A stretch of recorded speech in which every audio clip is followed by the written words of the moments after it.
Если друг оказался вдруг.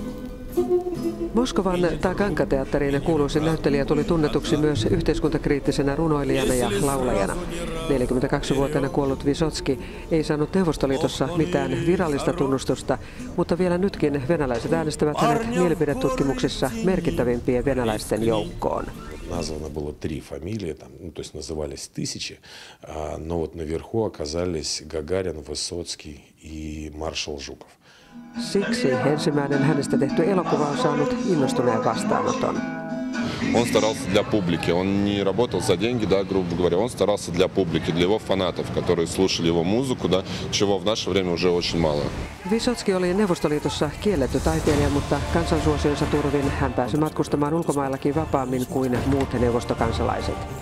Mutta maan sisällä hänen liikkeitään seurasi tarkkaan turvallisuuspoliisi KGB. Не биография целиком, а это всего несколько дней, которые, на мой взгляд, его характеризуют вот как личность, как творца. Tositapahtumiin perustuva elokuva kertoo Vysotskin konserttimatkasta Uzbekistaniin. Sen aikana KGB saa todisteita Vysotskin huumeriippuvuudesta ja huumeiden salakuljetuksesta. Kansansuosikkia ei kuitenkaan voida pidättää. Vysotskin sydän pysähtyy, mutta käynnistyy morfiinin avulla uudelleen. Он умирает, он гибнет, но он побеждает. Он побеждает и то, что вокруг него, и побеждает себя, самое главное. Прорывается на новый виток, для жизни, для творчества, для любви. Elokuvassa Vysotskia näyttää esittävän mies itse.